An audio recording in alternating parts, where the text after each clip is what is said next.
Bom dia, boa tarde, boa noite, boa madrugada. Independente da hora que você está assistindo, seja muito bem-vindo. E comenta aí de qual cidade você está vendo essa história, porque hoje eu vou te contar um relato que vai mexer com o seu coração. A fazenda sempre foi grande demais para mim sozinho. 3.000 hectares de terra vermelha, gado Nelore premiado pastando sob o sol de Goiás, maquinário que brilha mais que ouro. Tudo isso eu herdei do meu pai. Tudo isso eu multipliquei com as próprias mãos. Mas de que adianta construir um império quando não há ninguém para dividir o trono? Meu nome é Roberto Fernandes. Tenho 52 anos, cabelo grisalho que teima em resistir, mãos calejadas que assinaram contratos de milhões. Sou respeitado na região, temido talvez, rico com certeza, mas vazio. Isso ninguém vê. Acordo todos os dias às 5 da manhã. O silêncio da casa grande me recebe como um abraço gelado. Minha esposa, Clarice, dorme no quarto ao lado. Dormimos separados há anos. Ela prefere assim. Eu também, suponho. Nossa convivência se resume a jantares protocolares, quando temos visitas, eventos sociais onde ela sorri para as câmeras e eu aperto mãos firmes. Somos o casal perfeito nas fotos. Somos estranhos na intimidade. Naquela manhã de agosto, o café estava amargo. Clarice desceu impecável, como sempre. Cabelo preso, maquiagem discreta, vestido que custou mais que o salário anual de um trabalhador. Ela mal me olhou enquanto passava batom nos lábios finos. Você vai estar em casa para o jantar com os Albuquerque? Perguntou com aquele tom de quem não espera resposta, apenas confirmação. Vou tentar. Ela suspirou com impaciência. Roberto, são investidores importantes. Não me faça passar vergonha. Vergonha. Essa palavra ecoava muito na nossa casa. Vergonha de não ter filhos. Vergonha de não sermos o que as pessoas esperavam. Vergonha de carregar uma dor que ninguém mais mencionava. Há 15 anos, Clarice engravidou. Foi a única vez que vi luz nos olhos dela, que senti que estávamos construindo algo juntos. Escolhemos o nome, Helena. Pintamos o quarto de amarelo claro. Compramos um berço de madeira de lei. Mas Helena nunca chegou. Com 7 meses de gestação, o coração dela parou de bater. Clarice entrou em trabalho de parto e deu à luz uma menina perfeita, silenciosa, fria. Nunca mais falamos sobre isso. Clarice se tornou outra pessoa, dura, cruel às vezes, principalmente com quem ela considerava inferior. Vi minha esposa humilhar empregadas por um copo mal lavado, gritar com o caseiro porque o jardim tinha uma folha seca, despedir uma cozinheira que pediu um dia de folga para visitar o filho doente. Gente pobre sempre tem desculpa, ela dizia. Se der moleza, pisam na sua cabeça. Eu deixava, covarde, eu sei, mas algo dentro de mim tinha morrido junto com Helena, e não sobrou força para mais nada. Naquela manhã, saí de casa sem me despedir.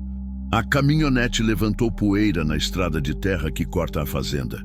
Precisava vistoriar a lavoura de soja do setor norte, conferir o sistema de irrigação, conversar com o capataz sobre a colheita. Trabalho. Sempre trabalho. É o que me mantém vivo, suponho. Ou pelo menos ocupado. O sol já queimava alto quando terminei. Eram quase 11 da manhã. O calor fazia a paisagem tremer no horizonte. Decidi voltar por um caminho diferente, uma estrada de terra que poucos usam, que corta a região das carvoarias, aquele pedaço esquecido do Brasil, onde a lei chega devagar e a miséria chega rápido. O rádio da caminhonete tocava sertanejo antigo. Eu dirigia no automático, pensando em nada e em tudo ao mesmo tempo. Foi quando vi. No começo, pensei que fosse uma miragem. O calor brinca com a cabeça da gente. Mas não era. Era real. Dolorosamente real. Uma moça. Jovem, não devia ter mais de 25 anos. Magra demais, exceto pela barriga enorme, 9 meses, talvez mais. Ela arrastava 3 sacos de estopa cheios de carvão, cada um pesando facilmente 30 quilos. O corpo dela tremia, as pernas finas pareciam prestes a ceder. O rosto coberto de fuligem preta, e ela chorava. Chorava sem fazer barulho, com lágrimas que deixavam rastros limpos no rosto sujo. Ao lado dela, um homem. Gordo, camisa aberta, boné sujo, segurando uma corda e um pedaço de couro nas mãos. Não para trabalhar, mas para ameaçar. Ele gritava. As palavras chegavam abafadas pelo vidro da caminhonete, mas o ódio era nítido. Meu pé pisou no freio antes que meu cérebro processasse a decisão. A caminhonete parou, levantando poeira vermelha. Desliguei o motor. Fiquei sentado por alguns segundos, mãos no volante, coração acelerado. Eu podia ir embora. Podia fingir que não vi. Podia ligar para alguém, delegar, fazer como sempre fiz, resolver de longe, sem sujar as mãos. Mas então, olhei de novo para aquela barriga, para aquelas lágrimas silenciosas, e vi Helena. Vi minha filha que nunca respirou. Vi Clarice no hospital, segurando um bebê morto nos braços. Vi todos os anos de silêncio e vazio que se seguiram. Minha mão abriu a porta antes que eu pudesse mudar de ideia. O calor me atingiu como um soco. O cheiro de carvão e suor invadia as narinas. Caminhei na direção deles. O homem me viu e franziu a testa. Ô patrão, tem problema não. É só uma vagabunda que tá pagando o que deve. Pode seguir. Vagabunda. A palavra caiu no chão como cuspe. Cheguei mais perto. A moça levantou os olhos, castanhos, fundos, cheios de medo. Ela apertou os sacos contra o corpo como se fossem escudo. Eu conseguia ouvir a respiração ofegante dela, ver o suor escorrendo pelo pescoço fino. Quanto ela deve? Perguntei, a voz saindo mais firme do que eu esperava. O homem sorriu, dentes podres. 3.000, mas não aceito parcelado não. E se o senhor está pensando em bancar o santo, pode esquecer. Aqui é assim, dívida de morto. Quem paga é vivo. O pai dela morreu devendo. Agora ela paga. Olhei para a moça de novo. Ela tremia, a barriga se mexia, o bebê chutando lá dentro, lutando para existir enquanto a mãe era quebrada por fora. E foi nesse momento que alguma coisa dentro de mim acordou. Algo que eu achava que tinha morrido 15 anos atrás, junto com Helena. Tudo bem, eu disse, tirando a carteira do bolso. Vamos resolver isso agora. Fim do capítulo 1. Gostaria que eu continue com o capítulo 2? A história vai se aprofundar no confronto, na libertação dela e no início da conexão entre eles. Continue. Capítulo 2. O confronto. O homem não esperava que eu realmente tirasse a carteira. Vi a surpresa piscar nos olhos dele por um segundo, antes de ser substituída por ganância pura. 3.000 à vista, repeti, abrindo a carteira de couro. Mas quero ver o contrato. Papel assinado, testemunha, data. Se é dívida legal, a gente resolve legal. O sorriso dele vacilou. Contrato?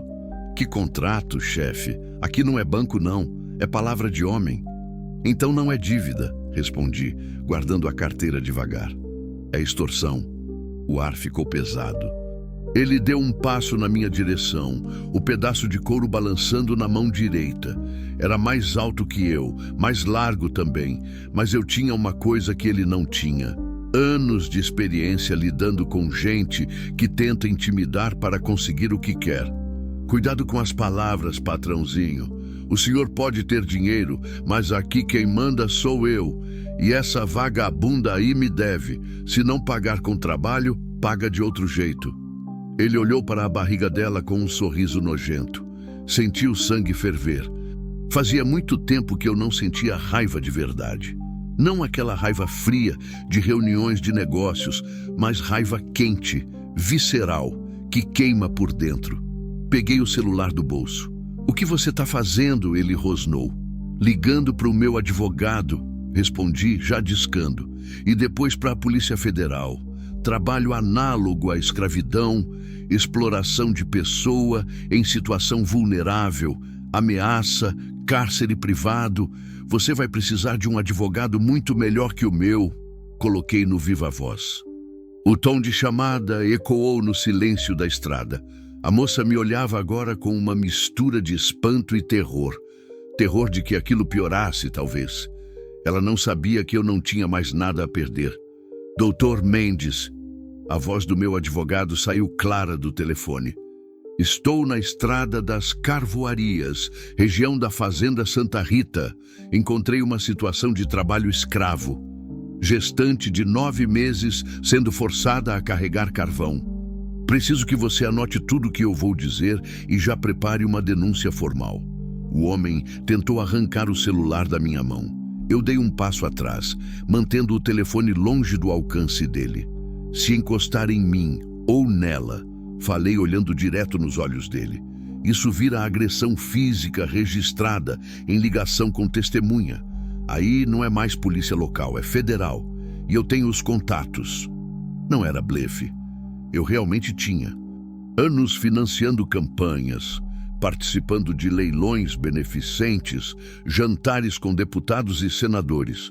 Nunca imaginei que usaria esses contatos para algo que realmente importasse. Dr. Mendes continuava na linha, fazendo perguntas. Respondi tudo. Localização exata, descrição do homem, estado da vítima. Enquanto isso, ativei o GPS do celular e comecei a gravar vídeo. Qual o seu nome completo? Perguntei ao homem, a câmera apontada para ele. Vai se foder. Perfeito. Vou identificar você por outros meios. Placa do veículo ali, reconhecimento facial, testemunhas. Não se preocupe. Ele estava ficando nervoso. Olhava para os lados como bicho acuado. A estrada era isolada, mas não tanto. Dava para ver fumaça de outras carvoarias ao longe, algumas casas espalhadas no horizonte. Moça, eu disse, virando-me para ela pela primeira vez de forma direta. Como você se chama? Ela abriu a boca, mas não saiu som. Apenas um suspiro assustado. Os olhos encheram de lágrimas novas. Tudo bem, você não precisa falar agora, mas preciso saber. Você quer ir embora daqui? Quer ajuda?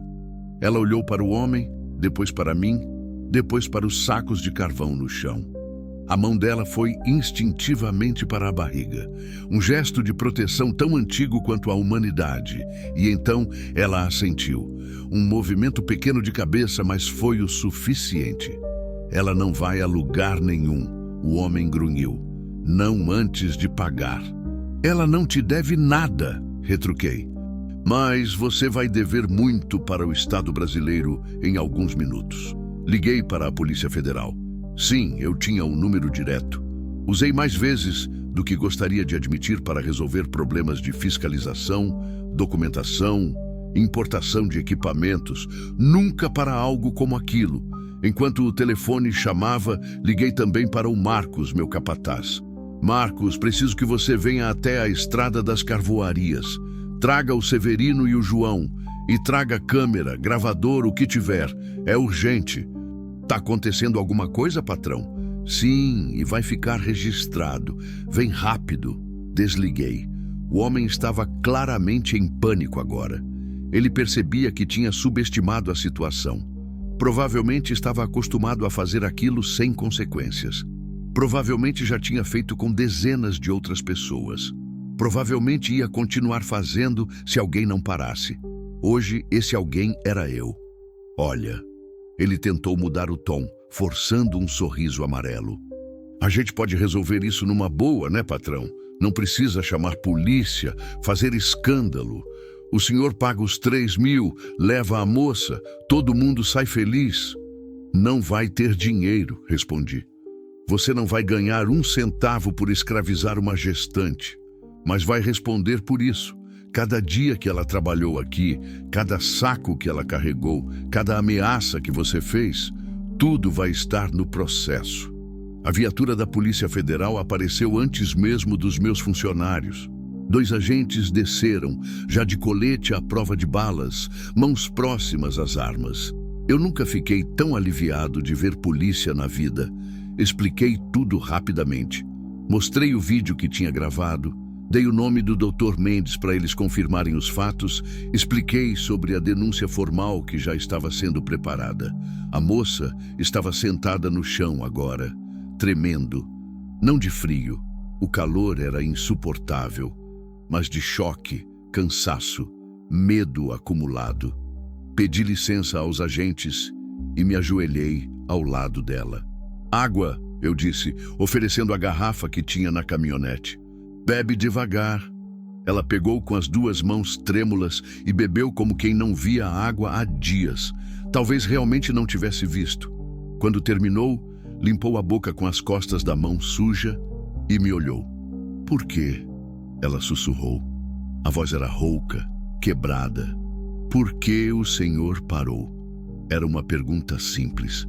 A resposta não era: "Porque eu vi minha filha morta em você.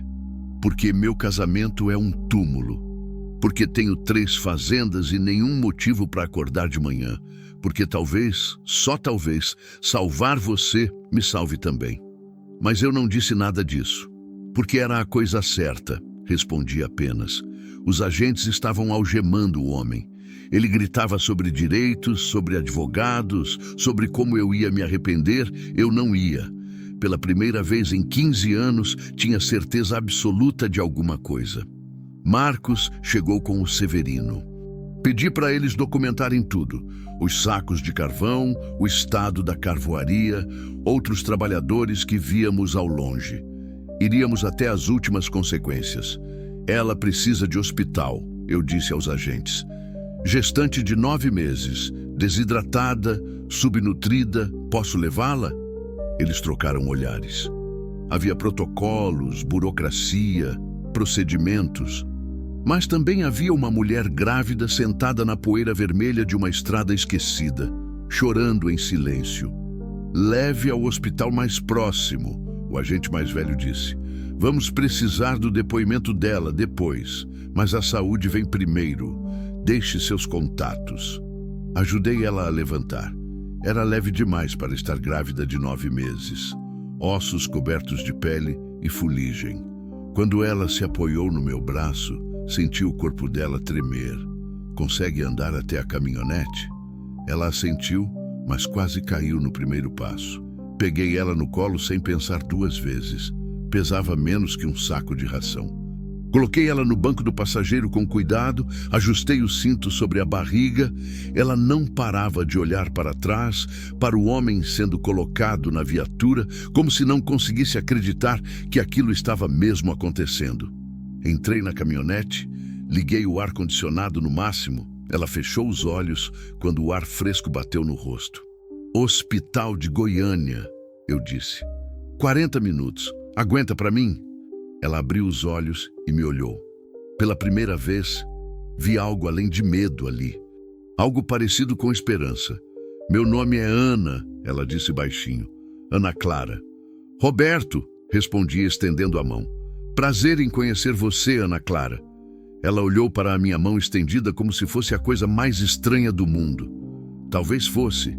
Talvez ninguém nunca tivesse apertado a mão dela com respeito. Apertou de volta. A mão dela era pequena, calejada, tremia um pouco. Então eu pisei no acelerador e saí daquela estrada de terra, levando comigo uma vida que acabava de começar a mudar. A dela e a minha. Fim do capítulo 2. Continuo com o capítulo 3. A história vai para o hospital, onde as verdades sobre a situação de Ana serão reveladas e Roberto tomará decisões que vão mudar tudo. Continue. Capítulo 3. Verdades que doem. O caminho até Goiânia pareceu mais longo do que qualquer viagem que já tinha feito. Cada buraco na estrada me fazia olhar de lado, preocupado. Ana Clara tinha a mão na barriga, os olhos fechados, a respiração irregular. De vez em quando, ela gemia baixinho. "Tá doendo?" perguntei, tentando manter a voz calma. "Sempre dói", ela respondeu sem abrir os olhos. "Mas hoje tá pior." Acelerei um pouco mais. O velocímetro marcava 110 km/h na rodovia. A caminhonete chacoalhava, mas não havia escolha. Faz quanto tempo que você trabalha naquela carvoaria? Silêncio. Pensei que ela não fosse responder. Então, 4 meses, desde que meu pai morreu. 4 meses. Grávida, carregando carvão sob o sol de Goiás durante 4 meses. E antes, onde você morava? Na fazenda do senhor Otávio. Meu pai era vaqueiro lá. Eu ajudava na cozinha. A voz dela era um fio. Quando ele ficou doente, o senhor Otávio não quis pagar hospital. Disse que não tinha dinheiro para caridade. Meu pai morreu de pneumonia em 3 semanas. Apertei o volante com força. Conhecia o Otávio. Tínhamos feito negócios juntos. Ele tinha dinheiro para importar touros da Austrália, mas não para tratar a pneumonia de um funcionário. E a dívida? Remédio da farmácia, R$ 500 que eu peguei fiado quando meu pai estava agonizando. Depois que ele morreu, o dono da farmácia vendeu a dívida para o Josias, o homem que o senhor viu hoje. Ele disse que com juros tinha virado 3.000. Disse que se eu não pagasse, ia me entregar para a polícia. Ou eu podia trabalhar para ele até quitar. Trabalho escravo disfarçado de dívida, a história mais velha do Brasil. E o bebê? Perguntei com cuidado. O pai? Não tem pai. A voz dela endureceu. Tem um homem que me usou e sumiu quando contei que estava grávida. Trabalhava na mesma fazenda. Foi embora no dia seguinte. Olhei para ela de relance. Ana Clara tinha os olhos abertos agora, fixos na estrada à frente. O rosto sujo de carvão não escondia a beleza jovem. Maçãs do rosto salientes, olhos grandes, boca firme. Devia ser bonita antes de a vida resolver quebrá-la. Você tem família? Alguém que pode te ajudar? Tenho uma tia em Pirenópolis, a Maria José. Ela me criou quando minha mãe morreu, mas a gente perdeu contato quando fui trabalhar na fazenda. Faz uns 3 anos que não converso com ela. Você quer ir para lá? Ela me olhou com desconfiança. Por que o senhor está fazendo isso? Ninguém ajuda de graça. O senhor quer o que de mim? A pergunta me acertou como tapa. É claro que ela desconfiaria. Provavelmente toda vez que alguém ofereceu ajuda, veio com um preço escondido. Não quero nada, Ana. Só quero que você e seu bebê fiquem bem. Só isso. Não existe só isso. Ela retrucou, a voz tremendo. Todo mundo quer alguma coisa. Fiquei em silêncio por alguns segundos. Então falei a verdade. Eu tive uma filha. Ia se chamar Helena. Morreu antes de nascer com 7 meses de gestação. Faz 15 anos. Minha voz saiu mais embargada do que eu esperava.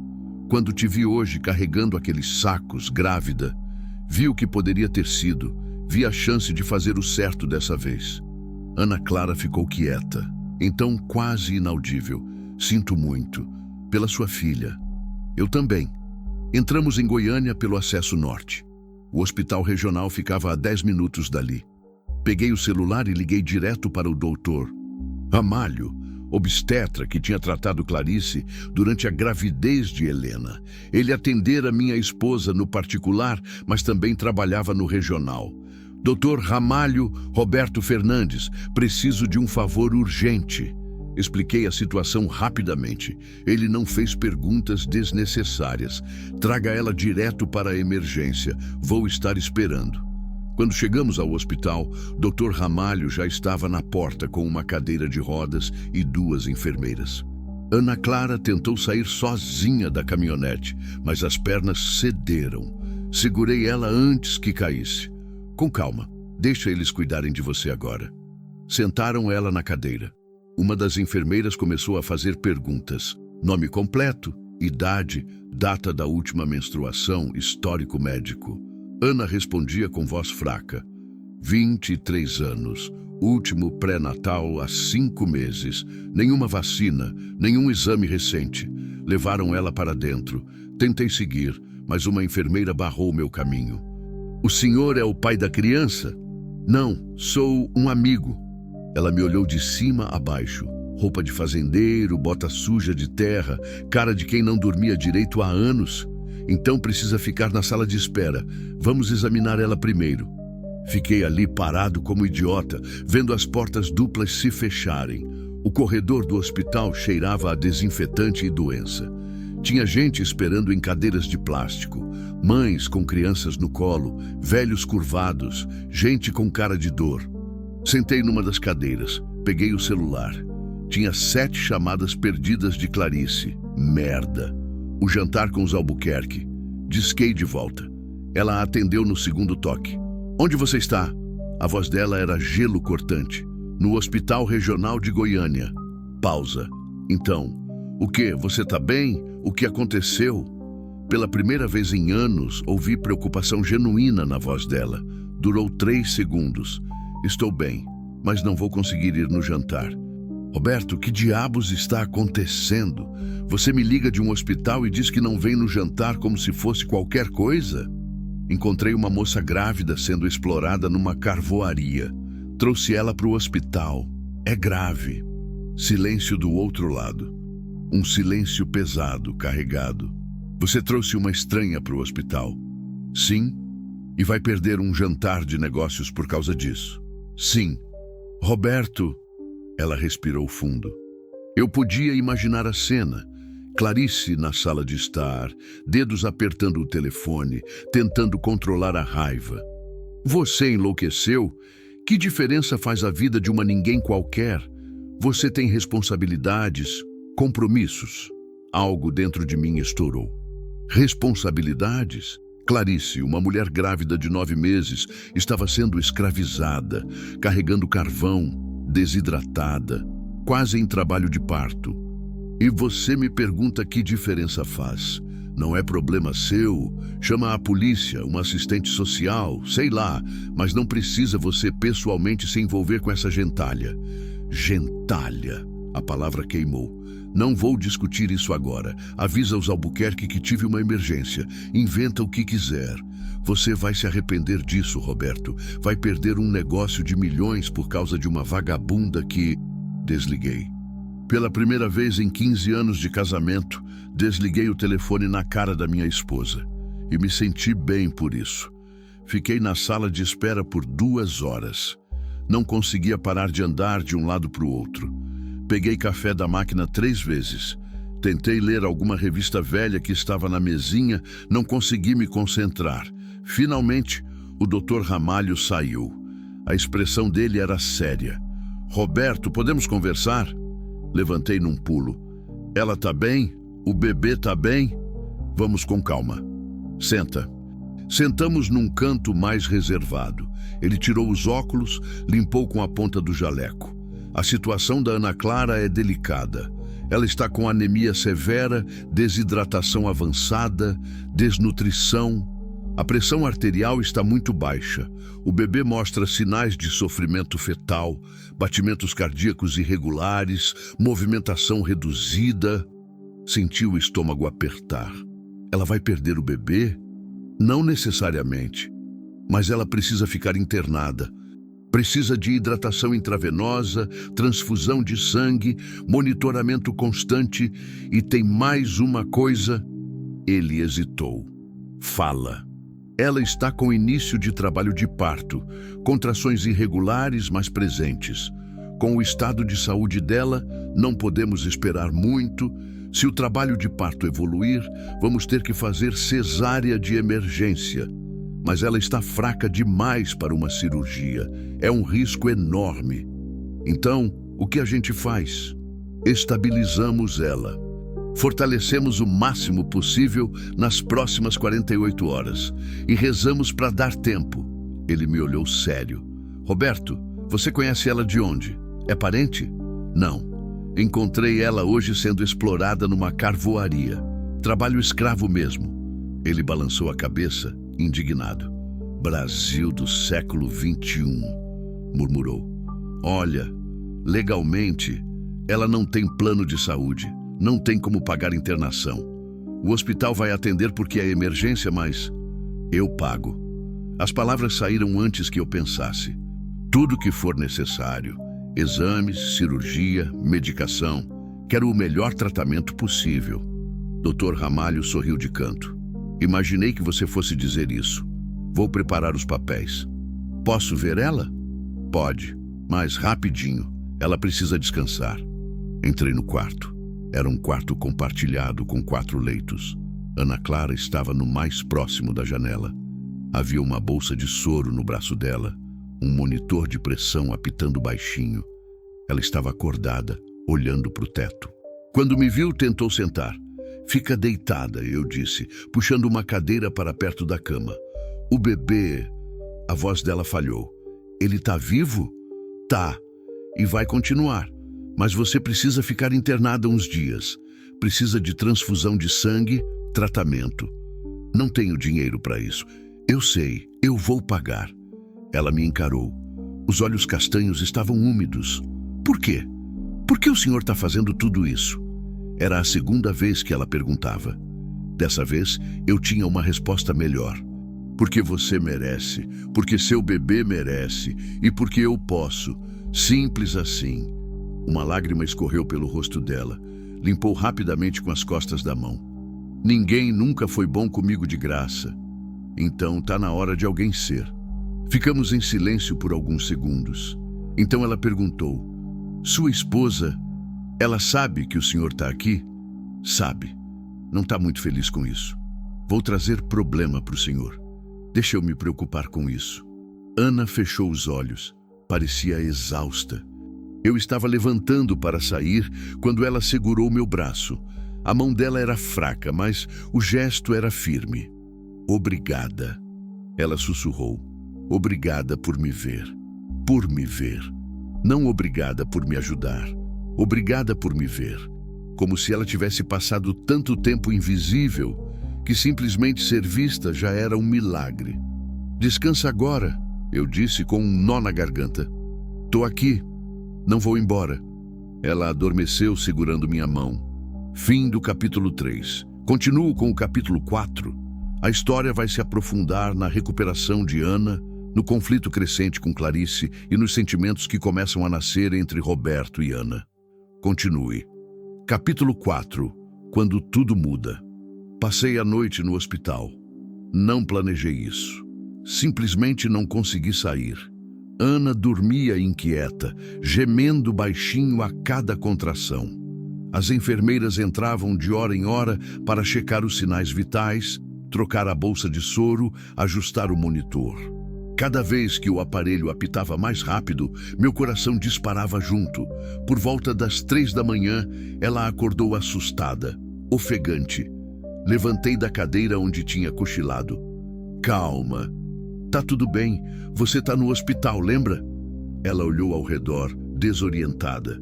Então me viu e pareceu relaxar um pouco. Pensei que tinha sido um sonho, ela murmurou. Pensei que ia acordar naquela carvoaria de novo. Não, aquilo acabou. Você não volta mais para lá. E se o Josias vier me buscar? Ele tá preso. E vai responder por tudo que fez, eu garanto. Ela assentiu devagar, mas vi que ainda tinha medo nos olhos. Medo não desaparece num estalar de dedos só porque a situação mudou. Medo gruda na alma como alcatrão. Uma enfermeira entrou com um copo de água e 2 comprimidos. Para a pressão, ela explicou, ajudando Ana a sentar um pouco. E você, senhor, precisa ir para casa descansar. Não adianta ficar aqui se virar. Tô bem. Ela me lançou aquele olhar que enfermeiras dominam. Metade compreensão, metade ordem. Pelo menos vai tomar um café. Tem uma lanchonete 24 horas no térreo. Olhei para Ana. Ela acenou que sim com a cabeça. Vai, eu não vou sumir. Desci. O hospital de madrugada tinha uma atmosfera pesada. Poucos circulavam pelos corredores. Um segurança sonolento, uma faxineira arrastando o rodo, alguém chorando baixinho numa sala de espera.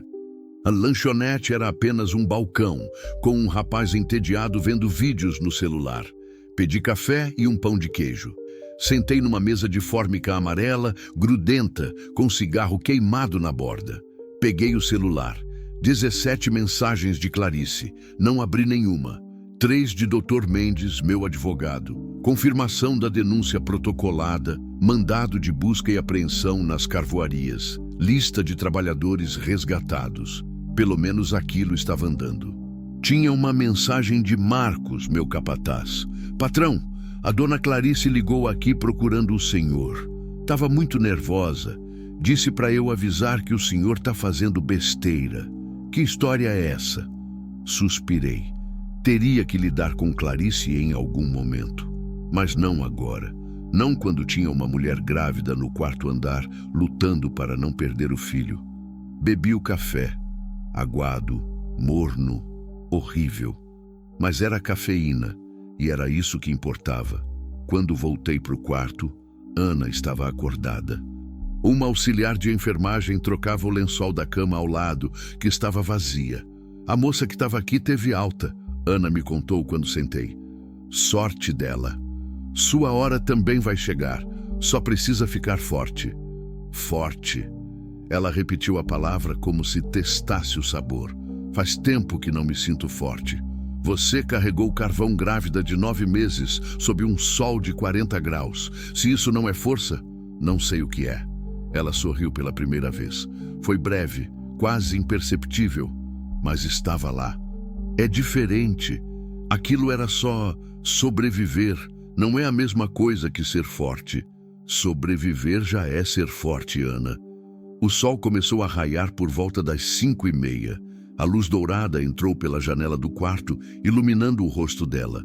Sem a fuligem do carvão, sem o suor e a sujeira, dava para ver que ela era bonita. Muito bonita. Jovem. Com a vida inteira pela frente, se a gente conseguisse tirá-la daquele buraco. Dr. Ramalho apareceu às 7 da manhã para o round matinal. Examinou Ana, checou os exames de sangue que tinham chegado durante a noite, ouviu os batimentos do bebê. Melhorou, ele disse satisfeito. A hidratação está fazendo efeito, pressão subiu um pouco, mas ainda precisa da transfusão. Você é o positivo, Ana. Não sei, doutor, nunca fiz exame de sangue completo. Ele anotou algo na prancheta. Vamos descobrir. E você, Roberto, que tipo sanguíneo? O positivo. Perfeito. Se ela for compatível e você quiser doar, quero. Ana me olhou. O senhor não precisa. Eu sei que não preciso, mas quero. 2 horas depois, eu estava numa maca ao lado da dela, uma agulha no braço, vendo meu sangue encher uma bolsa transparente. Ana estava na maca vizinha, também conectada a tubos e agulhas. Nunca imaginei que fosse dar meu sangue para alguém que conheci ontem, comentei, tentando aliviar o clima. Nunca imaginei que fosse receber sangue de um fazendeiro milionário. Ela respondeu com um meio sorriso. Quem te diz que sou milionário? As botas de couro legítimo, o relógio que custa mais que um carro, o jeito que os médicos te tratam.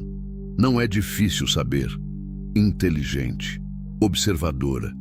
Devia ter tido oportunidade de estudar essa menina, de ser mais do que uma trabalhadora de carvoaria. E isso te incomoda? O fato de eu ter dinheiro? Ela pensou antes de responder. Incomoda que seja tão fácil para o senhor fazer o que fez ontem, pagar hospital, chamar polícia, mover processo, enquanto para gente como eu, a gente só apanha e abaixa a cabeça. Não devia ser assim, mas é. Ficamos em silêncio enquanto o sangue passava de mim para ela. Literal e metaforicamente, uma parte minha mantendo ela viva. Minha mãe costumava dizer... Ana falou de repente, olhando para o teto, que Deus coloca anjo no caminho da gente quando a gente mais precisa. Nunca acreditei muito. Achava papo de crente. Mas ontem, quando o Senhor parou naquela estrada, a voz dela falhou. Eu estava rezando para morrer rápido, sabe? Para não ter que ver meu filho nascer e passar fome, passar pelo que eu passei. Aí o Senhor apareceu. Senti um aperto no peito. Não sou anjo, Ana. Longe disso. Não precisa ser perfeito para ser anjo de alguém. Só precisa aparecer. Quando terminaram a transfusão, me liberaram. Mas pediram que Ana ficasse em observação. A melhora era boa, mas ainda frágil. Qualquer estresse poderia desencadear o parto prematuro. E o bebê ainda precisava de mais alguns dias dentro da barriga, se possível. Saí do hospital por volta das 3 da tarde. 26 horas desde que tinha saído de casa. Precisava tomar banho, trocar de roupa, resolver algumas coisas, mas principalmente precisava enfrentar Clarice. A caminhonete levantou poeira na estrada. Liguei o rádio para tentar distrair a cabeça. Não funcionou.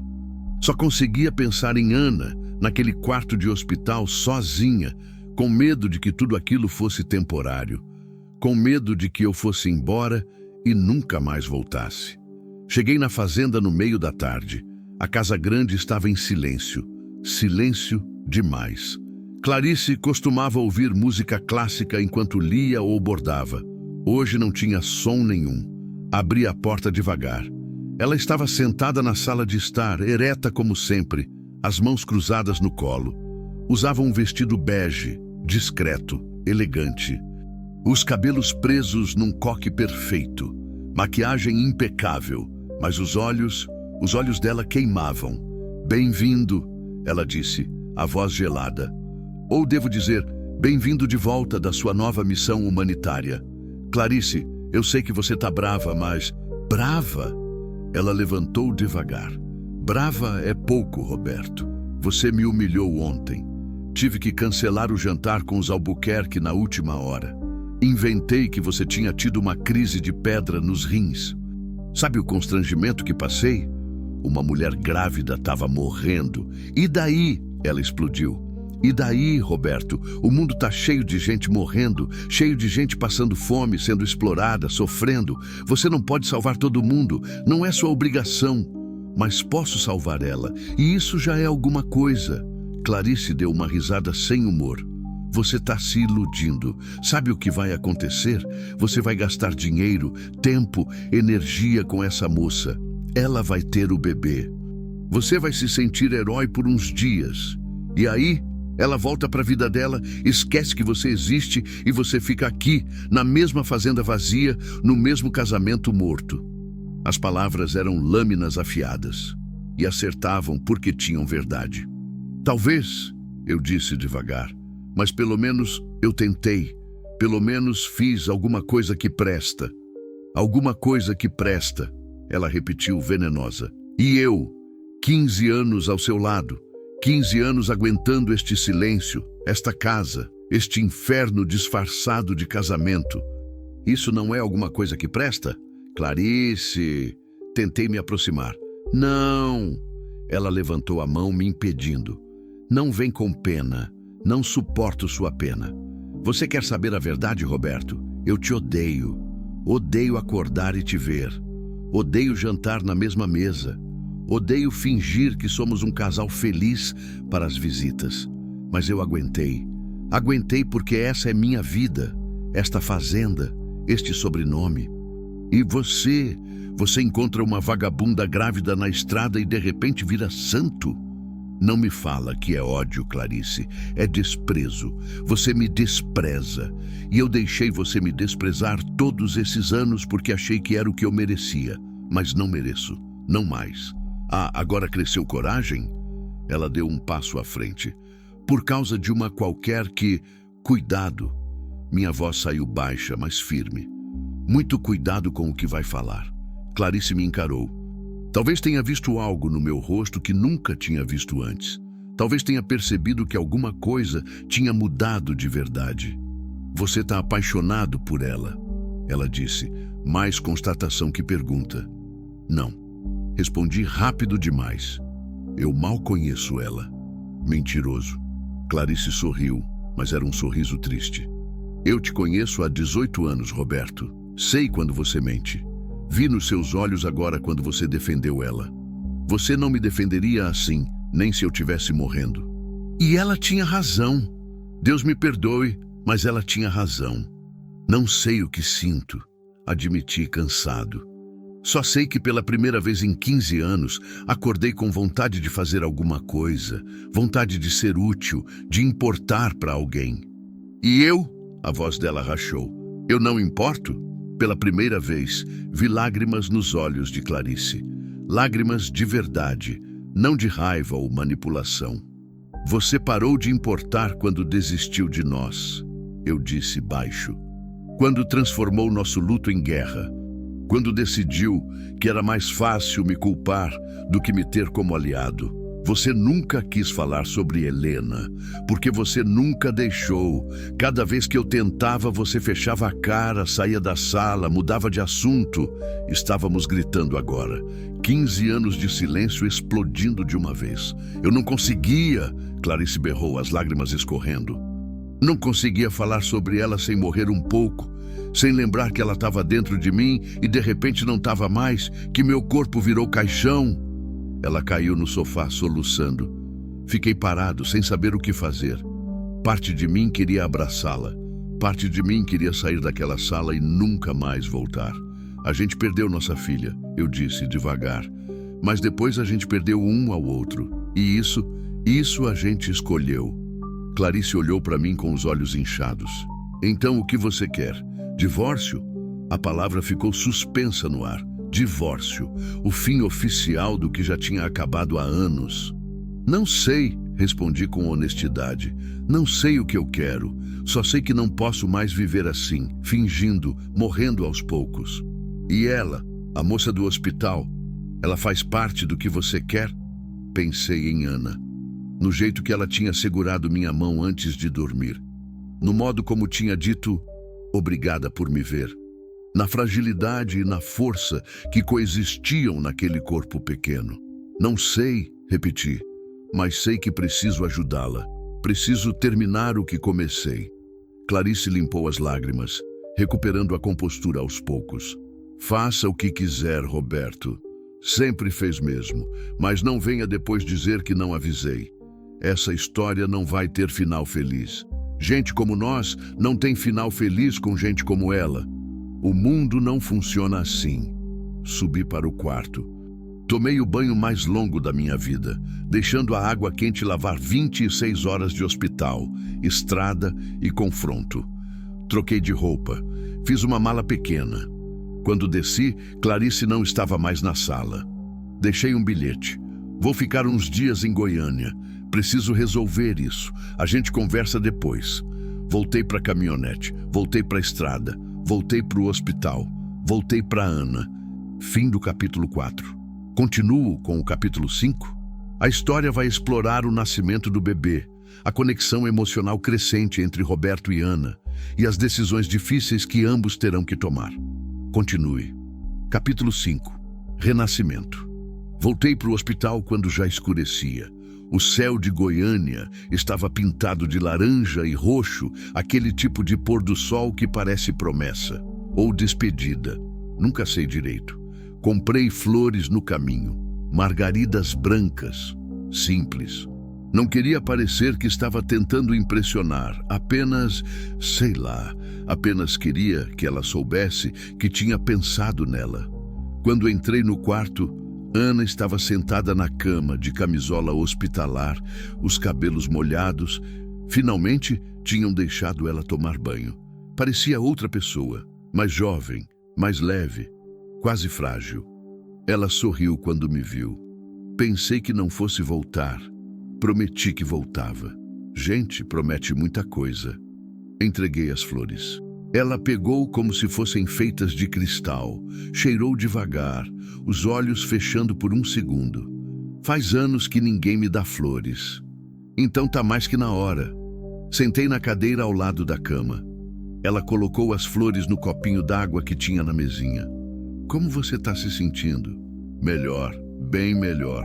Tomei banho, comi comida de verdade, dormi sem ter pesadelo.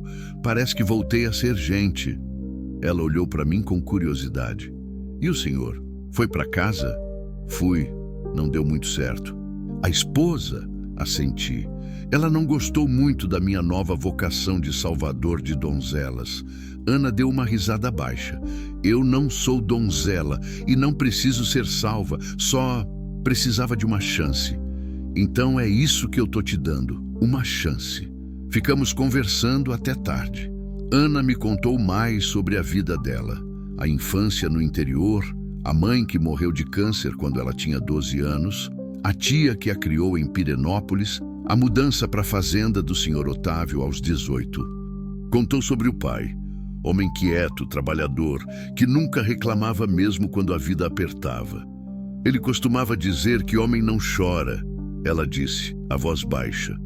Morreu sem chorar, mesmo com dor, mesmo com medo.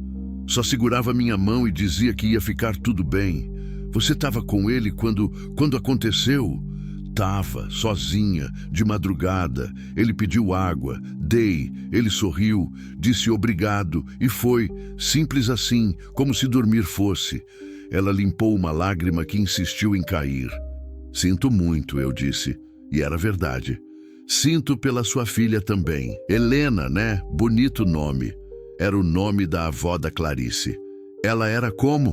Ninguém tinha me perguntado sobre Helena em 15 anos. Ninguém se atrevia a mencionar, como se ela nunca tivesse existido, como se a gente pudesse apagar uma vida só porque ela não durou. Pequena, eu disse, a voz engasgando. Perfeita, tinha os dedos minúsculos, unhas transparentes, cabelo escuro, pesava 2,5 quilos. Clarice segurou ela por horas, não queria soltar. As enfermeiras tiveram que arrancar da mão dela. E o senhor segurou ela? Segurei, por alguns minutos. Fiquei com medo de quebrar, sabe? De fazer errado. Mas ela era minha filha. Mesmo morta, era minha. Ana pegou minha mão. Não disse nada. Às vezes, as palavras são pequenas demais para a dor que a gente carrega. Ficamos assim por um tempo. Só as mãos entrelaçadas, o silêncio do hospital ao redor, o monitor apitando baixinho. Posso te perguntar uma coisa? Ela disse de repente. Pode. Por que seu casamento não acabou depois de perder a Helena? Acho que a gente tentou. Tentou fingir que estava tudo bem, que a gente ia superar juntos. Mas dor não junta, Ana. Dor separa. Cada um sofreu do seu jeito e esses jeitos não conversavam. Quando percebi, a gente era 2 estranhos dormindo em quartos separados. Mas o senhor ainda usa aliança? Olhei para minha mão. O anel de ouro que usava há 18 anos. Costume, covardia também, provavelmente. É mais fácil manter as aparências que encarar a verdade. E qual é a verdade? Que meu casamento acabou faz tempo. Que eu só tô vivo, não vivendo. Que tenho tudo e não tenho nada. Ana apertou minha mão. Agora o senhor tem alguém que te deve a vida. Isso é alguma coisa. Você não me deve nada, Ana. Devo sim, devo tudo. Antes que eu pudesse responder, ela fez uma careta de dor. A mão foi para a barriga. Os olhos apertaram. Tá doendo? Contração, ela disse entre os dentes. Tá vindo mais forte agora. Levantei num pulo, chamei a enfermeira. Em poucos minutos, o quarto virou turbilhão. Dr. Ramalho apareceu, examinou Ana, checou a dilatação. 5 centímetros, ele anunciou. O trabalho de parto começou para valer. Não dá mais para segurar. Ana me olhou, apavorada. É cedo demais. Não é, Dr. Ramalho disse calmo. Você tá de 37 semanas. O bebê já é considerado a termo. Tá tudo bem. Tá na hora dele nascer.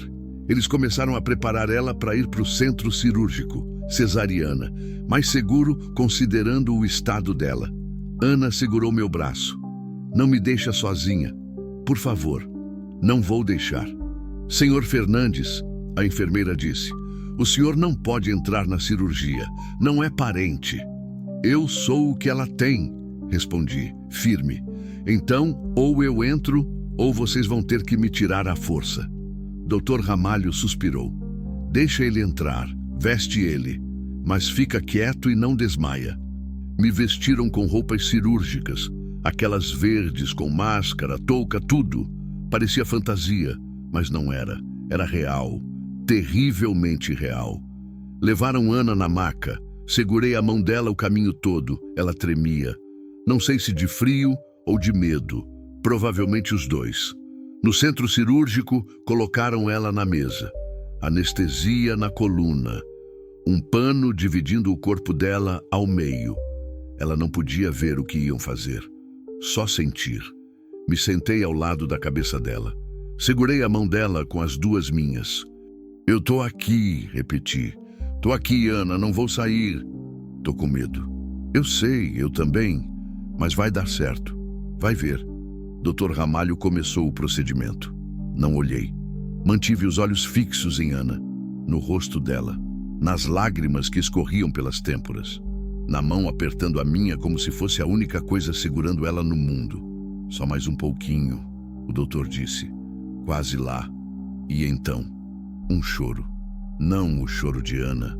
Outro choro, mais agudo, mais urgente, mais vivo. O choro de um bebê. É um menino, Dr. Ramalho anunciou, levantando uma criaturinha vermelha, minúscula, perfeita. Um menino saudável, Ana soluçou. Não de dor, de alívio, de felicidade, de gratidão. Ele tá bem? Ela perguntou, a voz quebrada. Tá respirando? Tá respirando perfeitamente. Pulmões de atleta esse menino. Levaram o bebê para o berço aquecido, fizeram os procedimentos rápidos. Eu olhava sem piscar. Aquela criança tinha estado dentro da mãe enquanto ela carregava carvão. Tinha sobrevivido à desnutrição, desidratação, trabalho escravo. Tinha lutado para existir. E tinha vencido. Trouxeram ele embrulhado numa manta azul. Colocaram nos braços de Ana. Ela olhou para o filho pela primeira vez. E algo dentro de mim se quebrou. Vi Clarice segurando Helena. Vi o rosto dela. Aquele misto de amor e desespero, de alegria e tragédia. Vi a filha que não viveu. Vi os 15 anos de silêncio e dor. Mas também vi esperança. Vi a chance de fazer diferente, de estar presente, de não deixar que a dor vencesse. Ele é perfeito, Ana sussurrou, beijando a testa minúscula. Tão pequeno, tão perfeito. Como você vai chamar ele? Perguntei, a voz rouca. Ela olhou para mim, os olhos castanhos brilhando. Gabriel. Nome de anjo, porque foi um anjo que me salvou. Tentei falar que eu não era anjo, que tinha apenas feito o óbvio, mas as palavras não saíram. Dr. Ramalho terminou de suturar. Levaram Ana para o quarto de recuperação. Gabriel foi para o berçário por algumas horas, até ela estar mais estável. Fiquei ao lado dela enquanto a anestesia passava. Ela dormiu de mão dada comigo. Saí do quarto só quando tinham certeza que ela estava bem. Caminhei pelos corredores do hospital como zumbi. Desci até o estacionamento, sentei dentro da caminhonete e chorei. Chorei por Helena, por Clarice, por Ana, por Gabriel, por mim, por tudo que tinha sido e tudo que poderia ter sido. Chorei até não ter mais lágrimas. Quando finalmente me recompus, peguei o celular. Tinha dezenas de mensagens. Ignorei quase todas, mas abri uma do Dr. Mendes. Josias vai responder por trabalho escravo. Outros 3 patrões já foram presos. Resgatamos 47 trabalhadores das carvoarias da região. Seu depoimento e suas gravações foram essenciais. Obrigado. 47 pessoas, 47 vidas. Porque eu parei a caminhonete naquela estrada de terra. Porque eu resolvi fazer alguma coisa. Voltei para o hospital de madrugada. Ana estava acordada, com Gabriel nos braços. Ela amamentava, ou tentava. A enfermeira ajudava. Quando me viu, sorriu. Quer segurar ele? Eu não sei se... Vem, você tem prática. Já foi pai antes. As palavras poderiam ter doído, mas não doeram. Eram verdade, simples assim. Sentei na cadeira. Ana colocou Gabriel nos meus braços. Ele era tão leve, tão frágil, tão cheio de vida. Olhei para aquele rostinho enrugado, os olhos fechados, a boquinha fazendo bico. Senti o coração apertar. Oi, Gabriel, sussurrei. Bem-vindo ao mundo, campeão. Você nem imagina a jornada que sua mãe fez para te trazer aqui. Ana me observava.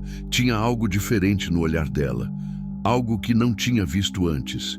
Obrigada, ela disse baixinho. Por tudo. Por me ver, por me ajudar, por estar aqui. Não precisa agradecer. Preciso sim.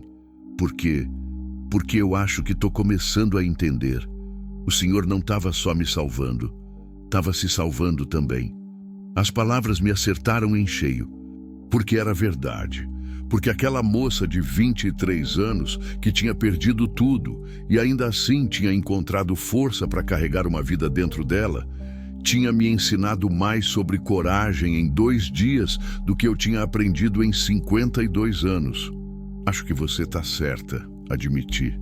Gabriel abriu os olhos, castanhos como os da mãe. Me olhou com aquela seriedade estranha que recém-nascidos têm, como se vissem coisas que adultos não veem mais. E naquele momento, sentado num quarto de hospital às 3 da manhã, segurando o filho de uma mulher que conhecia há menos de 48 horas, eu soube. Soube que minha vida nunca mais seria a mesma. Soube que não queria que fosse. Fim do capítulo 5. Continuo com o capítulo 6. A história vai explorar os dias seguintes à alta de Ana, as decisões sobre o futuro dela e de Gabriel e a relação crescente entre ela e Roberto, culminando no desfecho emocional com o final feliz que você pediu. Continue. Capítulo 6. Recomeço. Ana ficou internada por mais 5 dias. Eu não saí do hospital. Aluguei um quarto num hotel próximo, mas passava a maior parte do tempo ali, naquele quarto que cheirava a desinfetante e esperança. Gabriel era um bebê tranquilo. Chorava pouco, mamava bem.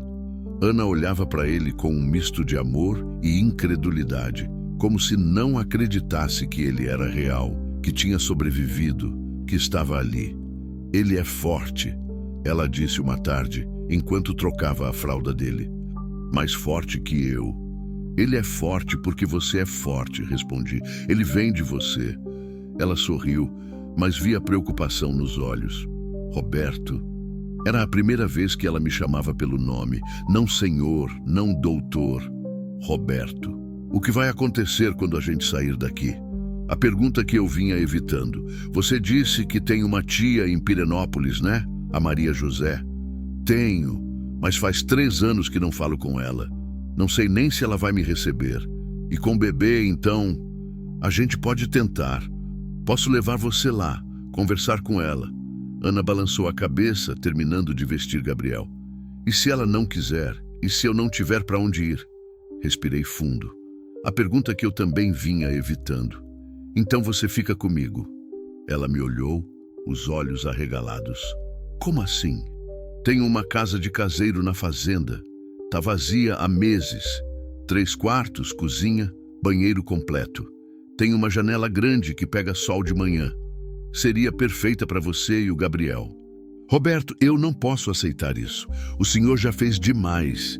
Por que não pode? Por orgulho? Porque acha que tá me devendo?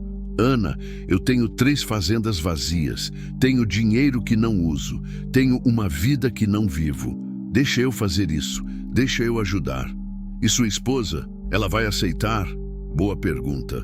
Clarice tinha ligado 4 vezes nos últimos dias. Eu tinha atendido uma. A conversa foi curta, gelada. Minha esposa e eu, a gente está decidindo o que fazer. Mas independente do que aconteça, essa é minha casa, minha fazenda. E se eu quero te ajudar, vou ajudar. Ana mordeu o lábio. Vi a luta interna nos olhos dela. Orgulho versus necessidade, medo versus esperança. E o que eu vou fazer lá? Não posso só ficar. Você acaba de ter um bebê, Ana. Precisa se recuperar, amamentar, cuidar dele. Isso já é trabalho suficiente. Mas depois a gente vê. Se você quiser trabalhar na fazenda, tem função. Se quiser estudar, eu financio. Se quiser ir embora, eu ajudo. Mas agora você precisa de um lugar seguro. E eu estou oferecendo. Ela ficou em silêncio por um longo momento. Gabriel dormia nos braços dela, alheio à conversa que decidia o futuro dele. Por que você está fazendo isso? Ela perguntou pela 3ª vez em 5 dias. Mas dessa vez, a pergunta era diferente. Não era desconfiança. Era curiosidade genuína. Me sentei na beirada da cama, escolhendo as palavras com cuidado. Porque quando eu te vi naquela estrada, carregando carvão, grávida, eu vi uma chance de fazer o certo, chance de ser útil, chance de dar sentido para tudo isso que eu construí e que não serve para nada se não puder ajudar alguém. Fiz uma pausa. E porque de algum jeito você me fez lembrar que ainda tem vida em mim, que ainda posso sentir alguma coisa além de vazio. Ana me olhou por um tempo que pareceu eterno. Tá bem, ela disse finalmente. Eu aceito, mas com uma condição. Qual? Se eu ficar na casa de caseiro, eu trabalho. Não quero ser caridade, quero ganhar meu lugar. Ana, é isso ou nada, Roberto. Eu preciso disso. Preciso saber que estou conquistando, não recebendo de graça. Entendi. Dignidade, a única coisa que não tinham conseguido tirar dela. Tá bom, você trabalha. Quando se recuperar, quando o Gabriel estiver maior, aí a gente vê no que você é boa. Ela sorriu. Um sorriso verdadeiro que iluminou o rosto inteiro. Obrigada. Para de me agradecer. Não vou parar, porque gratidão é o mínimo que posso te dar. No dia da alta, arrumei tudo. Comprei roupas para Ana, nada extravagante, só o básico. Calças, blusas, tênis confortáveis. Comprei enxoval completo para o Gabriel. Berço, carrinho, roupinhas, fraldas, mamadeiras. O vendedor da loja achou que eu era pai de primeira viagem. Não corrigi. Ana ficou sem palavras quando viu tudo. Isso é demais. É o necessário. Bebê precisa de coisa. Mas eu vou te pagar. Quando eu puder trabalhar, eu... Ana, segurei os ombros dela. Respira, aceita. Para de brigar comigo em cada coisa boa que tento fazer. Ela riu. Um som baixo, mas genuíno. Tá difícil se acostumar. Com bondade, sabe? Então acostuma, porque vai ter muita pela frente. Saímos do hospital numa manhã de setembro. O sol estava alto, o céu limpo. Ana segurava Gabriel contra o peito, protegendo ele da claridade. Ela usava uma blusa azul clara que tinha comprado, calça jeans simples. O cabelo solto. Parecia outra pessoa da que eu tinha encontrado naquela estrada. Coloquei as coisas no banco de trás da caminhonete. Ajudei Ana a entrar, ajustei o bebê conforto que tinha comprado. Levei meia hora para entender como instalava aquilo. Pronta? Perguntei. Acho que sim. Saímos de Goiânia pela BR-153. Ana olhava pela janela. Gabriel dormindo no banco de trás. Ela estava quieta. Quieta demais. Tá tudo bem? Tô pensando na última vez que saí de uma cidade sem ter para onde voltar. Foi quando meu pai morreu. Achei que nunca mais ia sentir esperança. Ela me olhou. Mas hoje eu sinto. Vai dar certo, Ana. Eu prometo que vai dar certo. 2 horas depois, chegamos na fazenda. Passei direto pela casa grande. Não queria confronto com Clarice agora. E fui direto para a casa de caseiro, uns 500 metros adiante, escondida por uma fileira de eucaliptos. Era uma casa simples, mas bonita. Tijolo aparente, varanda na frente, telhado de barro. Tinha sido reformada há 2 anos, mas nunca ocupada. Desci, abri a porta. Cheiro de casa fechada, mas nada que uma janela aberta não resolvesse. Vem ver, chamei Ana. Ela desceu com Gabriel nos braços, ainda com aquele olhar de quem não acreditava direito. Entrou devagar, olhando cada canto. A sala era pequena, mas aconchegante. Sofá simples, mesa de jantar com 4 cadeiras. A cozinha tinha fogão, geladeira, armários. Havia 2 quartos, um maior, um menor. O banheiro era completo. Eu mandei limpar ontem, expliquei, e comprei o básico. Lençol, toalha, panela, essas coisas. Se faltar alguma coisa, só me avisar. Ana entrou no quarto maior. Tinha uma cama de casal, guarda-roupa, uma cômoda. A janela grande que eu tinha mencionado estava ali, deixando entrar a luz dourada da tarde. Ela se virou para mim. Os olhos brilhavam. É perfeito. É seu e do Gabriel. Ela não disse nada, só veio até mim e me abraçou. Um abraço apertado, genuíno, carregado de tudo que palavras não conseguiam dizer. Retribui. Gabriel entre nós, pequeno e quente e vivo. Ficamos assim por alguns segundos. Então ela se afastou, limpando os olhos. Desculpa, hormônios de pós-parto. Não precisa se desculpar por sentir. Ajudei ela a organizar as coisas. Montei o berço no quarto menor, o que seria o quartinho do Gabriel. Arrumei as roupas nos armários. Abasteci a geladeira com o que tinha trazido: leite, pão, frutas, ovos, queijo. Quando terminei, já era final de tarde. O céu começava a ganhar tons de laranja. Preciso ir, eu disse relutante. Preciso resolver algumas coisas. Mas qualquer coisa mesmo, você me liga. Meu número tá na geladeira. Tá bem. E amanhã eu volto. Trago mais coisas. Vejo se tá tudo certo. Roberto. Ela tocou o meu braço. Obrigada. De novo. Sempre. Sorri. De nada. De novo. Sempre. Saí dali com o coração mais leve do que estava em anos. Tinha feito a coisa certa. Tinha dado a Ana e ao Gabriel uma chance. Uma casa. Um recomeço. Mas quando cheguei na casa grande, a realidade me esperava. Clarice estava na varanda, braços cruzados. O olhar dela poderia congelar o inferno. Então você trouxe ela para cá. Não era pergunta. Trouxe. Ela e o filho dela vão morar na casa de caseiro. Você enlouqueceu de vez. Não, pelo contrário, acho que finalmente acordei. Ela desceu os degraus devagar, parando bem na minha frente. Você tá apaixonado por ela. Não era mais questionamento, era afirmação. E eu não podia negar, porque era verdade. Não sabia quando tinha acontecido. Se foi quando ela segurou minha mão no hospital.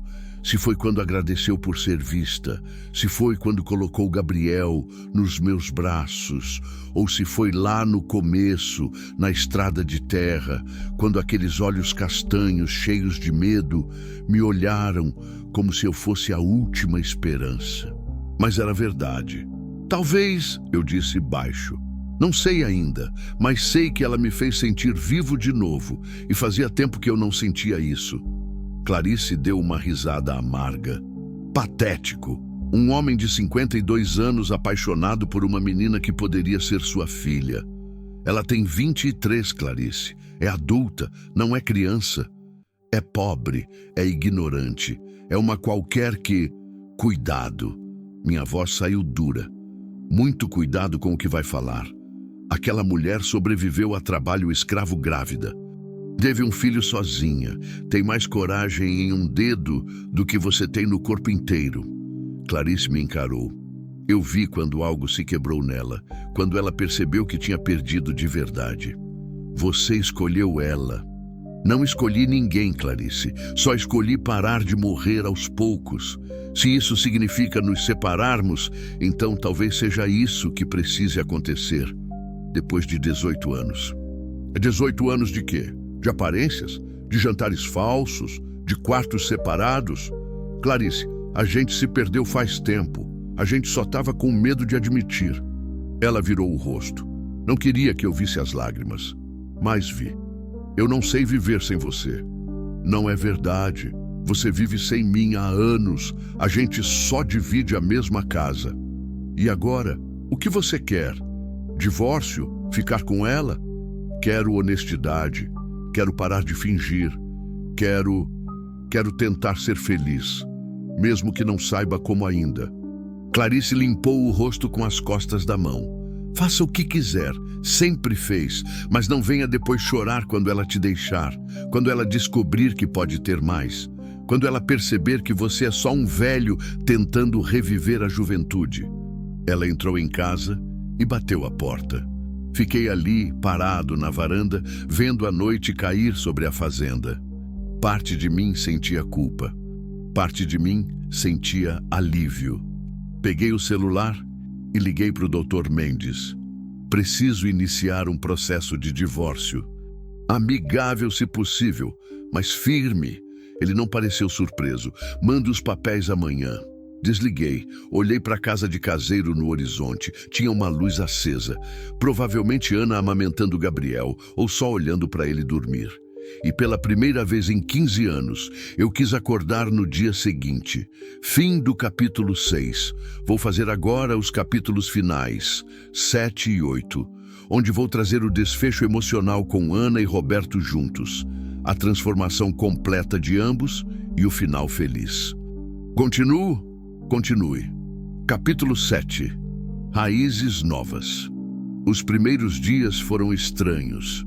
Ana se adaptando à casa nova, ao ritmo de cuidar de Gabriel sozinha, à liberdade de não ter medo, eu tentando equilibrar a fazenda, o processo de divórcio que começava e a vontade inexplicável de passar cada minuto livre naquela casa de caseiro.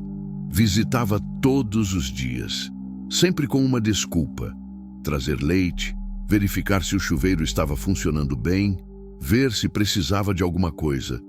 Mas a verdade é que eu só queria estar perto. Ana percebia, claro que percebia, mas não falava nada. Apenas sorria quando eu chegava, preparava café, sentava comigo na varanda enquanto Gabriel dormia. Você não precisa vir todo dia, ela disse numa tarde, quase 2 semanas depois da alta. Tá tudo bem aqui. Eu sei, mas gosto de vir. Ela me olhou.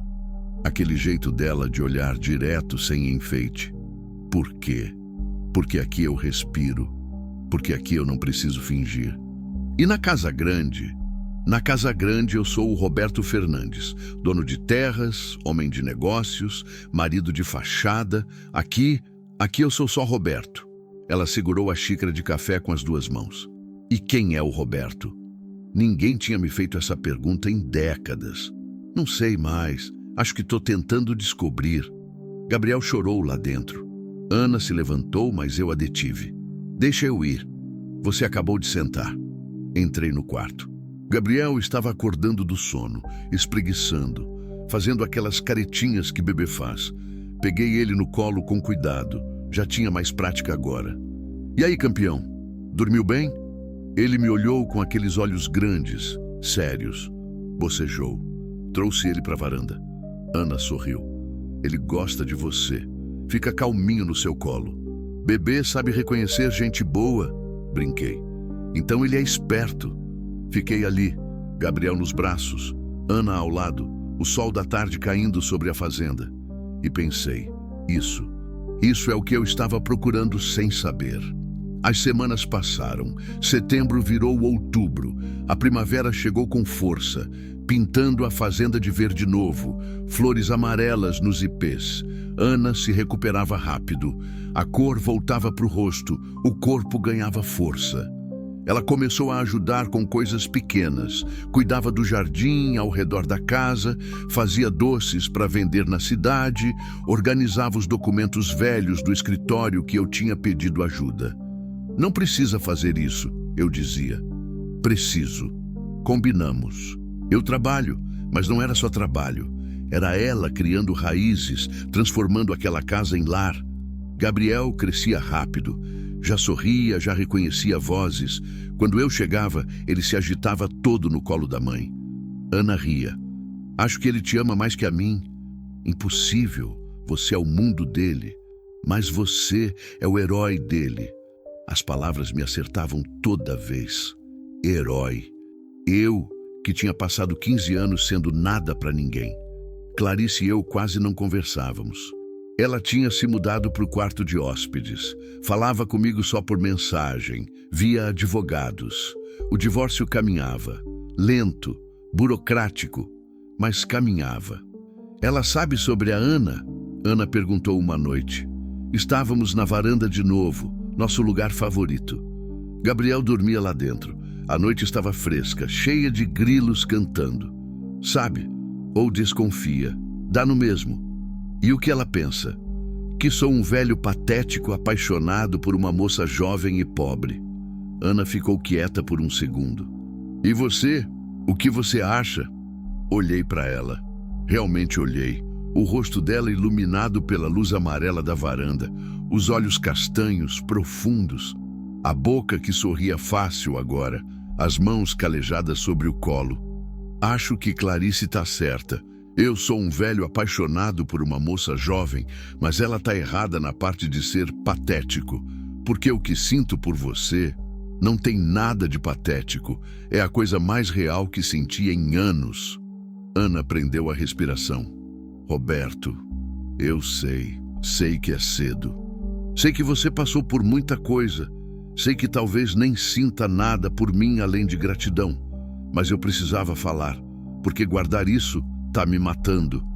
Ela ficou em silêncio por tanto tempo que achei que tinha estragado tudo. Então, eu sinto. Meu coração parou. O quê? Eu sinto alguma coisa por você. Não sei se é amor ainda. Não sei nem o que é amor de verdade. Nunca senti antes. Mas quando você chega, meu dia melhora. Quando você segura o Gabriel, meu peito aperta de um jeito bom. Quando você vai embora, a casa fica vazia, mesmo ele estando aqui. Ela me olhou. Então sim, eu sinto alguma coisa.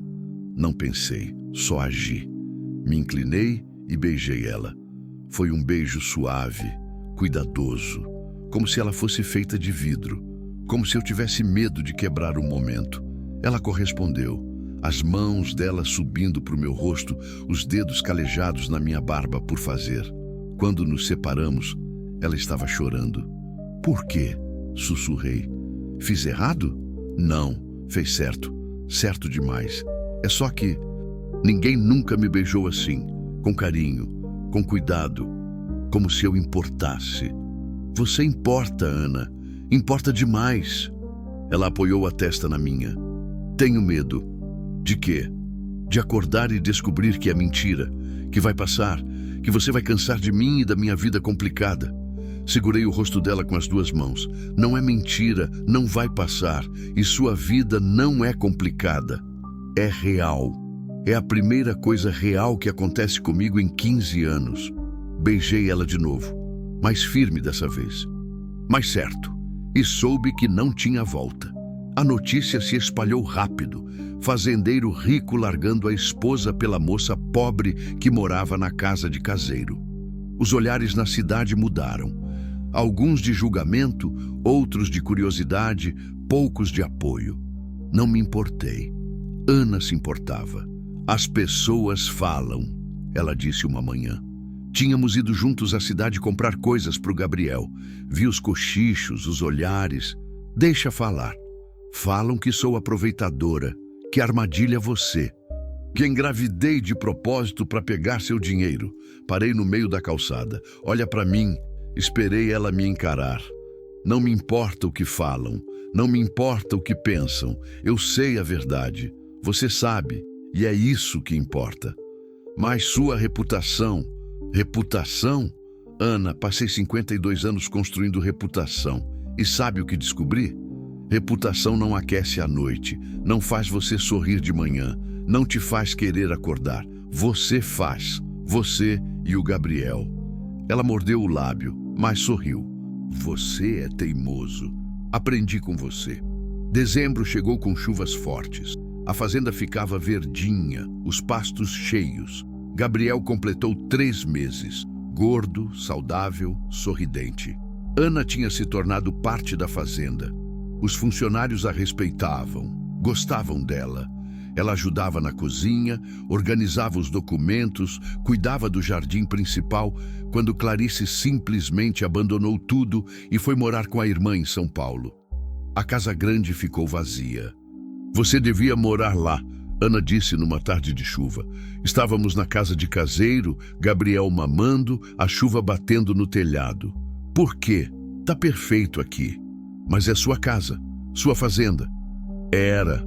Agora é só uma casa grande e vazia. Prefiro ficar aqui, onde tem vida. Roberto, ela hesitou. Para onde isso está indo? Isso o quê? Nós. Respirei fundo. Era a hora. Depende. Para onde você quer que vá? Ela olhou para o Gabriel, depois para mim.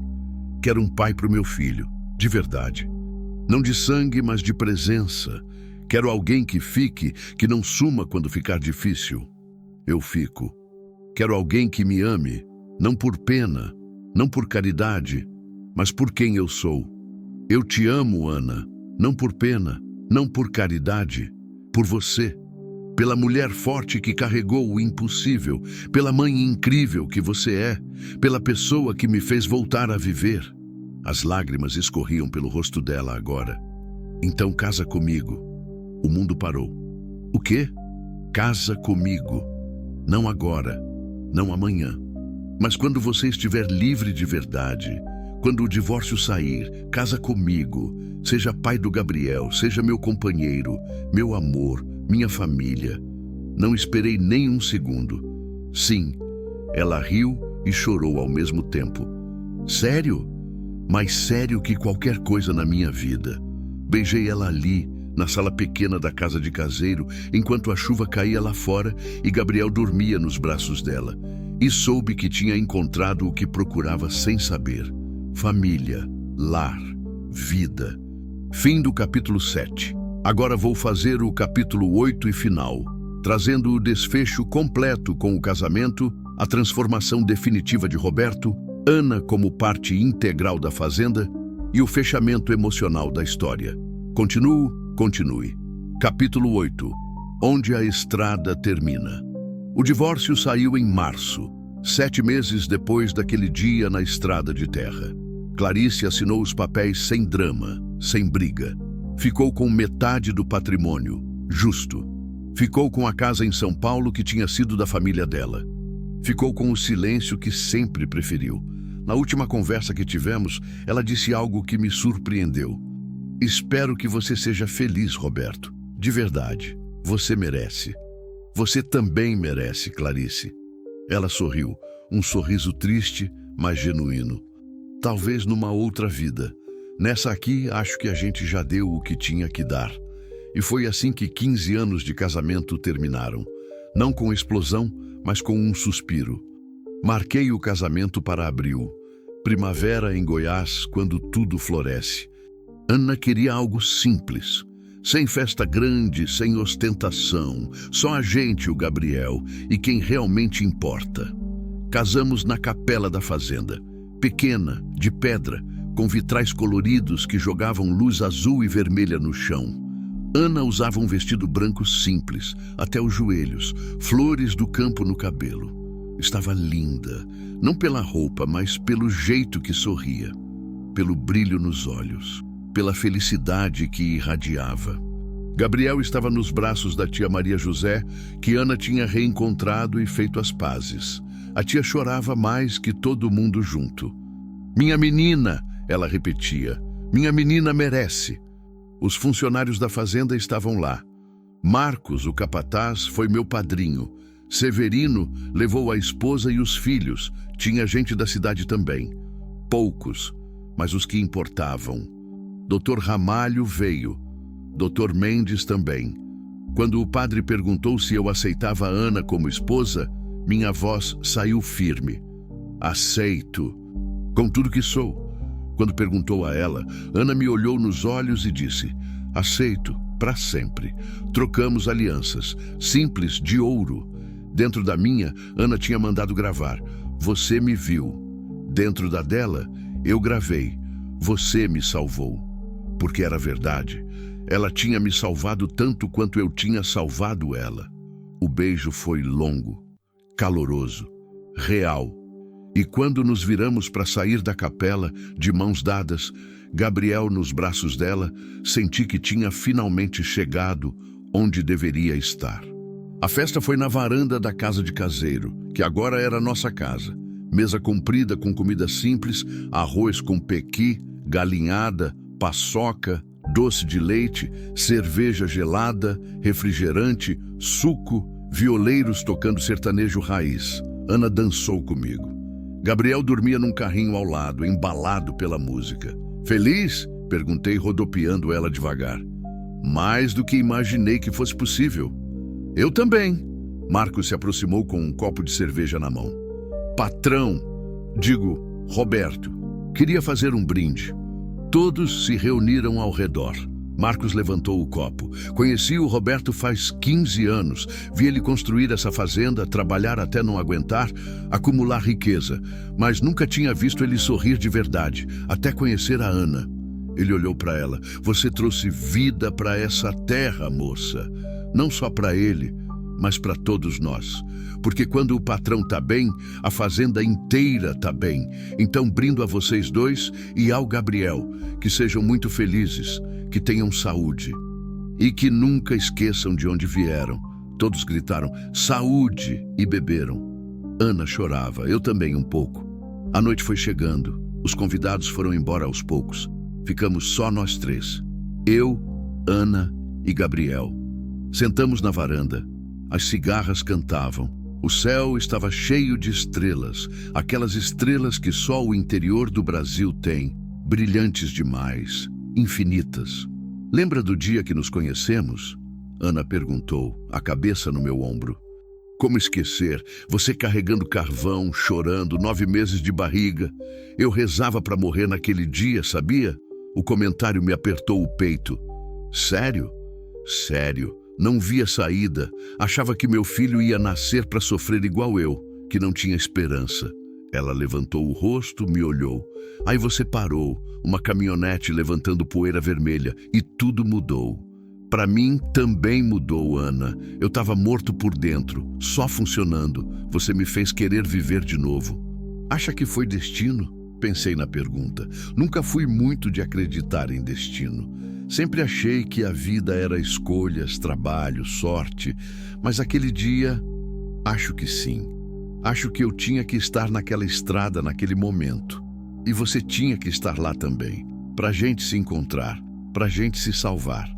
Gabriel se mexeu entre nós, bocejando. Ana o ajeitou melhor, beijou a testa dele. Ele nunca vai saber o quanto você mudou a vida dele. Nossa vida. Vai sim. Quando crescer, a gente conta tudo. Para ele saber que sempre há saída, sempre há esperança, mesmo quando parece que não tem. Os meses viraram anos. Gabriel cresceu forte e saudável. Aos 2 anos, já corria pela fazenda, perseguindo galinhas, brincando com os filhos dos funcionários. Chamava eu de pai desde que começou a falar. Não porque ensinei, mas porque era assim que me via. Ana transformou a casa de caseiro num lar de verdade. Plantou flores, fez horta, pintou as paredes de amarelo claro, estudou à distância, terminou o ensino médio, começou um curso técnico de administração, ajudava a gerenciar a fazenda agora, cuidava da parte financeira, da contratação. Era minha sócia, minha esposa, minha companheira. Tivemos mais um filho, uma menina. Ana quis chamar de Helena. Tem certeza? Perguntei quando ela sugeriu, grávida de 6 meses. Tenho. Ela merece ser lembrada. Merece viver através da nossa filha. Chorei quando Helena nasceu. Chorei segurando ela. Chorei vendo Ana amamentar. Chorei porque tinha levado tanto tempo para chegar ali, mas tinha chegado. Hoje tenho 58 anos. 6 anos desde aquele dia na estrada. Gabriel tem 5. Forte, inteligente, curioso. Helena tem 2. Bagunceira, teimosa, cheia de vida. Ana tem 29. Mais linda do que nunca. Não porque mudou, mas porque agora ela sorri de verdade. Porque ela não tem mais medo nos olhos. Porque ela sabe que é amada. A fazenda prospera. Não só em gado e soja, mas em gente. Criamos um projeto social. Contratamos pessoas em situação de vulnerabilidade. Damos moradia, salário digno, educação. Já ajudamos dezenas de famílias a recomeçar. Ana comanda isso, é a cara dela. A gente passou pelo que passou, ela diz, para poder ajudar outros que ainda estão passando. Às vezes, quando o dia acaba e as crianças dormem, Ana e eu sentamos na varanda, nosso ritual. Feliz? Ela pergunta. Sempre pergunta. Mais do que mereço, respondo. Sempre respondo. Você merece tudo, Roberto, tudo de bom. Então já tenho, porque tenho você. Ela ri, encosta a cabeça no meu ombro. Cafona, apaixonado. E ficamos ali, vendo a noite cair sobre a fazenda, ouvindo as cigarras, sentindo a brisa quente de Goiás, Se pudesse voltar no tempo, voltar aquele dia de agosto, àquela estrada de terra, eu faria tudo de novo. Pararia a caminhonete, desceria, enfrentaria o valentão. Levaria a Ana para o hospital. Daria a ela e ao Gabriel uma chance, porque foi naquele momento, naquele segundo em que pisei no freio e decidi fazer alguma coisa, que minha vida mudou. Não foi quando herdei a fazenda, não foi quando casei pela primeira vez, não foi quando fiz meu primeiro milhão, foi quando escolhi ver uma mulher grávida, explorada, assustada, e decidir que aquilo não era certo, que eu podia fazer diferença. E fiz. Salvei Ana. Ela me salvou de volta. E juntos construímos uma família, uma vida, um amor. O tipo de amor que nasce na poeira e no medo, mas floresce na esperança e no cuidado. O tipo de amor que prova que nunca é tarde para recomeçar, que nunca é tarde para escolher fazer o certo, que nunca é tarde para viver de verdade. Hoje, quando olho para Ana dormindo ao meu lado, para o Gabriel e a Helena nos quartos vizinhos, para a fazenda que é nosso lar, eu sei. Aquela estrada de terra não foi desvio, foi destino. E o melhor caminho que já peguei na vida. Epílogo. Anos depois, Gabriel me perguntou: pai, por que você parou naquele dia, na estrada, para ajudar a mamãe? Ele tinha 10 anos, velho o suficiente para entender a história. Pensei na resposta. Poderia dizer que foi impulso, que foi sorte, que foi acaso, mas não seria verdade. Porque, filho, às vezes a gente passa tanto tempo construindo coisas, casas, fazendas, fortunas, que esquece de construir o que realmente importa. Gente, eu parei porque sua mãe precisava, e porque, sem saber, eu precisava dela também. E se você não tivesse parado, então a gente não estaria aqui, e minha vida seria muito mais pobre, não de dinheiro, mas de amor. Gabriel sorriu. Ainda bem que você parou, né? Ainda bem, filho, ainda bem. E era isso. Às vezes, a melhor coisa que você pode fazer é parar. Parar de correr, parar de fingir, parar de ignorar o sofrimento ao seu redor. Simplesmente parar, descer e fazer alguma coisa. Porque foi isso que fiz naquela estrada de terra em agosto. Parei, e minha vida, nossa vida, começou de verdade. Fim. Roberto e Ana vivem até hoje na fazenda em Goiás. Gabriel está na faculdade de veterinária. Helena quer ser advogada para ajudar gente que ninguém ajuda, nas palavras dela. A fazenda continua prosperando, não só em produção, mas em propósito. E Roberto, aos 62 anos, acorda todo dia ao lado da mulher que ama, grato por ter pisado naquele freio anos atrás. Porque às vezes um único ato de coragem muda não apenas uma vida, mas todas as vidas ao redor. Obrigado por acompanhar essa jornada.